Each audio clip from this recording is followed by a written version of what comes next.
Speech to the Textbook Producers Convention. Thank you. Thank you very much. It's been a grand year for the school book printing industry, and let's just say no one's missed a meal lately around here. All this talk about the information revolution and free information on these newfangled computers is a ruse, a fraud, a hoax, musketeers selling intelligent plastic. There's a hovering cloud where knowledge abides, and with the right machine you can know anything.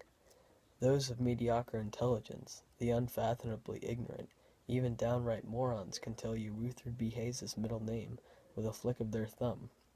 It stays in their brain for a nanosecond and disappears back into the cloud.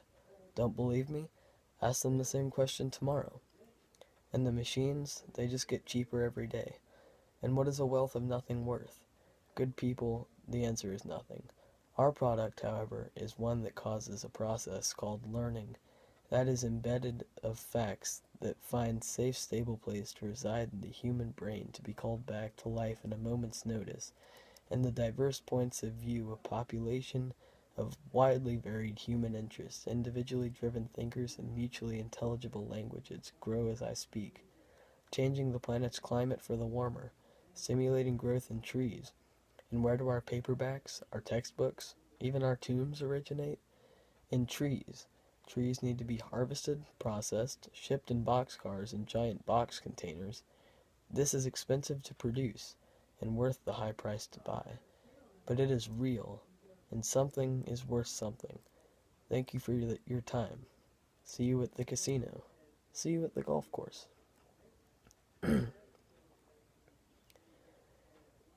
Speech to the Cyberspace Convention. Welcome. Welcome from Ashtabula to Antarctica.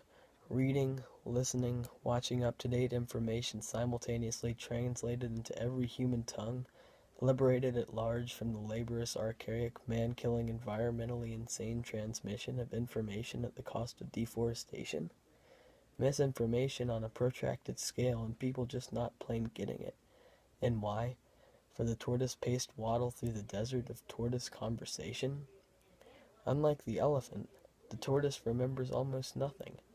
They live in a thick shell, withdrawing inside it and closing in about them when they feel threatened.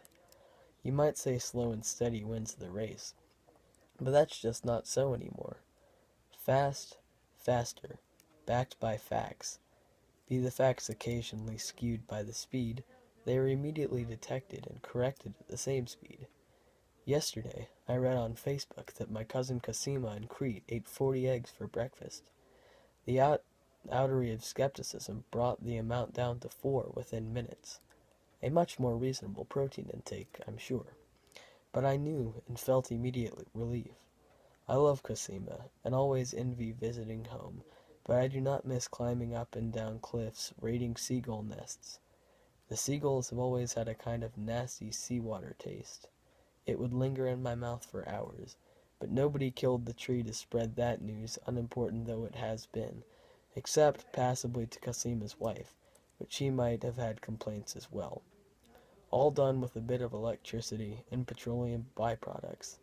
Thank you for listening, all at the same time, everywhere.